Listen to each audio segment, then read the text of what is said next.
Hello बच्चों, मेरे class में आप सभी का हार्दिक स्वागत है। आज मैं आप लोगों के समक्ष हरिशंकर परसाई जी द्वारा रचित भेड़े और भेड़िए शीर्षक कहानी से संबंधित प्रश्न उत्तर चर्चा को लेकर उपस्थित हूँ।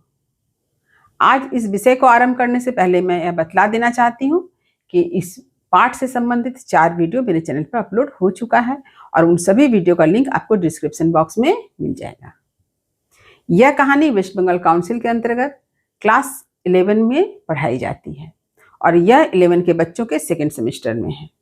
इसके साथ ही साथ यह आईसीएसई बोर्ड में भी पढ़ाई जाती है। तो चलिए आरंभ करती हूँ आज का यह महत्वपूर्ण विषय प्रश्न उत्तर चर्चा।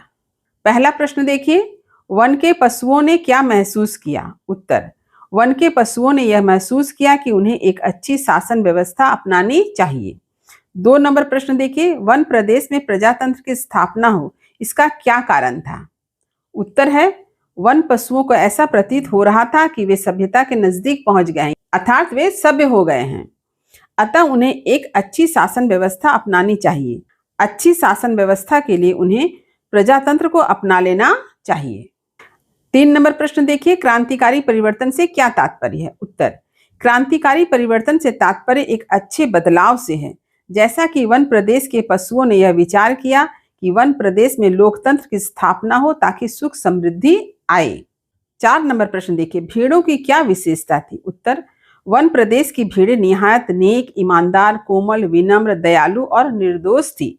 निर्दोष तो इतनी थी कि घास को भी फूंक फूंक कर खाती थी। 5 नंबर प्रश्न देखिए, नए शासन व्यवस्था के बारे में भेड़ों ने क्या सोचा? उत्तर, भेड़ों ने सोचा कि नए शासन व्यवस्था से उनका भय दूर हो जाएगा। वे अपने प्रतिनिधियों से ऐसा कानून बनवाएंगे कि कोई जीवधारी किसी को न सताए और न मारे।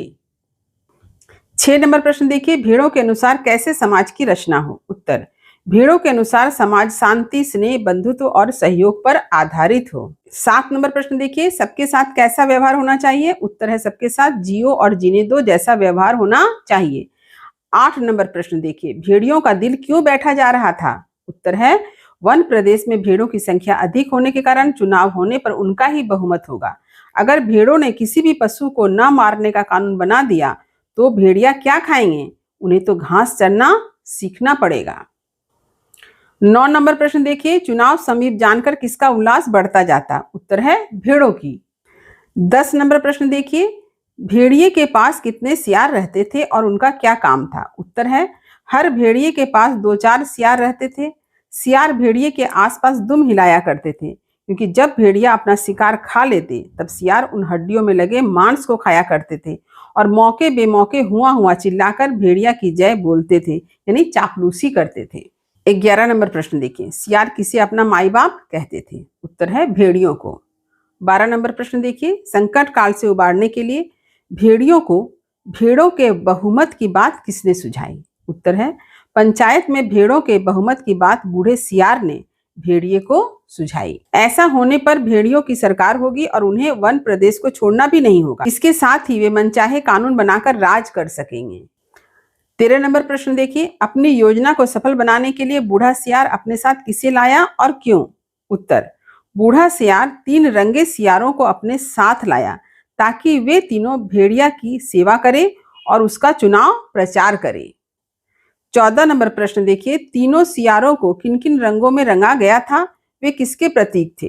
उत्तर, सियारों को क्रमशः पीले, नीले व हरे रंग में रंगा गया था। पीला सियार विद्वान, विचारक, लेखक व कवि का प्रतीक था। नीला सियार नेता व पत्रकार का तथा हरा सियार धर्मगुरु का प्रतीक था। 15 नंबर प्रश्न देखिए, बूढ़े सियार ने अपने योजना के समर्थन में क्या कहा? उत्तर, रंग बदलने से तो आदमी तक बदल जाते हैं, फिर ये तो सियार हैं। यह बात किसने कहा? बूढ़े सियार ने कहा। 16 नंबर प्रश्न देखिए, भेड़िए का रूप परिवर्तन किस रूप में हुआ? उत्तर, भेड़िए की जीत सुनिश्चित करने के लिए बूढ़े सियार ने उसका रूप परिवर्तित कर दिया। उसने भेड़िए के माथे पर तिलक लगाकर गले में कंठी पहनाई और उसके मुंह में घास के तिनके खोस कर उसे पूरा संत बना दिया। 17 नंबर प्रश्न देखिए, बूढ़े सियार ने भेड़िए को किस बात का ख्याल रखने को कहा? उत्तर, बूढ़े सियार ने भेड़िए को 3 बातों को ध्यान में रखने की हिदायत दी। पहला, अपनी हिंसक आंखों को ऊपर न उठाना और जमीन की ओर देखना। दूसरा, कुछ बोलना मत, चुप रहना। तीसरा, सुंदर मुलायम भेड़ों में से किसी का शिकार मत करना। 18 नंबर प्रश्न देखिए, भेड़ें एक स्थान पर क्यों इकट्ठी हो गई थी? उत्तर, संत के दर्शन के लिए, जिसकी चर्चा बूढ़े सियार ने फैला रखी थी। 19 नंबर प्रश्न देखिए, किसे देखकर भेड़ें भयभीत हो गई? उत्तर, संत के वेश में भेड़िया को देखकर भेड़ें अत्यंत भयभीत हो गई। 20 नंबर प्रश्न देखिए, भेड़ों को भयमुक्त करने के लिए बूढ़े सियार ने क्या कहा? उत्तर, बूढ़े सियार ने कहा कि भेड़िया का हृदय परिवर्तन हो गया है, वे अब हिंसा छोड़कर घास खा रहे हैं और अपना जीवन दूसरों की सेवा में अर्पित कर दिया है। भेड़ों से उन्हें विशेष प्रेम है। भेड़ जाति ने आज तक जो कष्ट सहा उसे याद करके उसकी आंखों में आंसू आ जाते हैं। भेड़िया जाति द्वारा किए गए भेड़ों पर अत्याचार से उसका सिर लज्जा से झुका है, अतः वे अब अपने पापों का प्रायश्चित करना चाहते हैं। 21 नंबर प्रश्न देखिए, भेड़िया को संत प्रमाणित करने के लिए बूढ़े सियार ने कौन सा प्रमाण दिया? उत्तर, सियार ने बताया कि आज सवेरे ही एक मासूम भेड़ के बच्चे के पांव में कांटा लग जाने पर संत भेड़िया ने वह कांटा अपने दांतों से निकाला, पर जब वह बेचारा कष्ट से चल बसा तो भेड़िए ने सम्मान पूर्वक उसकी अंत्येष्टि क्रिया की, यानी उसका अंतिम क्रियाकर्म भेड़िए ने कर दिया। 22 नंबर प्रश्न देखिए, अपने सामने इकट्ठी भेड़ों को देखकर संत भेड़िया की क्या स्थिति थी? इसका उत्तर है, अपने सामने इकट्ठी भेड़ों को देखकर संत भेड़िया के मुंह में पानी आ जाता था और वे अपनी टपकती लार को गुटक जाते। 23 नंबर प्रश्न देखिए, बूढ़े सियार ने भेड़िया के मौन रहने का क्या कारण बतलाया? उत्तर है, बूढ़े सियार ने बतलाया कि भेड़ों के प्रति असीम प्रेमवश उनका हृदय भर आया है, वे गदगद हो गए हैं और भावातिरेक से उनका कंठ अवरुद्ध हो गया है। यही कारण है कि वे प्रेम और दया का संदेश दे पाने में असमर्थ हैं।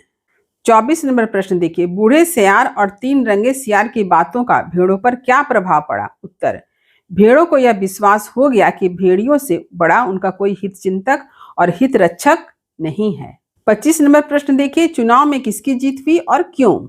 उत्तर है, चुनाव में भेड़िए की जीत हुई, क्योंकि भेड़ों ने अपने लाभ हित के लिए भेड़िए को चुना।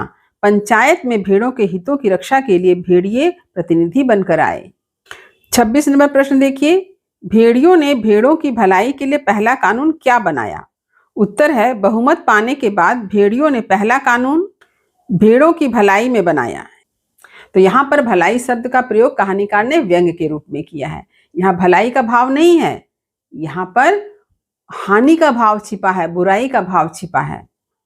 तो क्या कानून बना देखिए, हर भेड़िए को सवेरे के नाश्ते के लिए भेड़ का एक मुलायम बच्चा दिया जाए, दोपहर के भोजन में एक पूरी भेड़ और शाम के स्वास्थ्य के ख्याल से कम खाना चाहिए, इसलिए आधी भेड़ दी जाए। तो भेड़िए ने जो कानून बनाया था वह भेड़ों के खिलाफ था। इस नंबर प्रश्न देखिए, भेड़ और भेड़िया किसका प्रतीक है? उत्तर है, भेड़ आम जनता का प्रतीक है, भेड़िया राजनीतिक वर्ग का प्रतीक है। 28 नंबर प्रश्न देखिए, भेड़े और भेड़िए कहानी किस शैली में लिखी गई है? तो इसका उत्तर है, प्रतीकात्मक शैली और व्यंग्यात्मक शैली, यानी दोनों शैली का प्रयोग कहानीकार ने इस कहानी में किया है। क्योंकि भेड़ और भेड़िया प्रतीक है, जैसा कि मैंने अभी आप लोगों को बताया कि भेड़ आम जनता का प्रतीक है और भेड़िया राजनीतिक वर्ग का प्रतीक है। और व्यंग्यात्मक शैली के अंतर्गत कहानीकार ने क्या बदलाया है कि प्रजातंत्र के अंतर्गत राजनीतिक वर्ग के लोग जो होते हैं वे चुनाव से पहले क्या करते हैं, जनता से झूठे वादे करते हैं, उन्हें तरह तरह का प्रलोभन देते हैं ताकि वे अपना वोट उन्हें देकर उन्हें विजयी बनाएं। और जब राजनेता चुनाव जीत जाते हैं तब क्या करते हैं, वादे से मुकर जाते हैं और आम जनता का ही शोषण करते हैं। तो इसी बात को उन्होंने इस कहानी में भेड़ और भेड़िए के माध्यम से प्रस्तुत किया है। तो ये है इस कहानी के प्रश्न और उत्तर। तो उम्मीद करती हूँ कि मेरी सारी बातें आपको समझ में आ गई होगी। फिर भी यदि कहीं कुछ समझने में दिक्कत हो तो कमेंट अवश्य करें, वीडियो को लाइक करें, सभी पढ़ने वाले विद्यार्थियों में शेयर करना ना भूलें और जो बच्चे मेरे चैनल पर नए हैं वे चैनल को सब्सक्राइब जरूर कर लें ताकि हर नई वीडियो का नोटिफिकेशन उन्हें समय समय पर मिल सके। तब तक पढ़ते रहिए, जीवन में आगे बढ़ते रहिए। मेरी शुभकामनाएं आप सभी बच्चों के साथ है। धन्यवाद।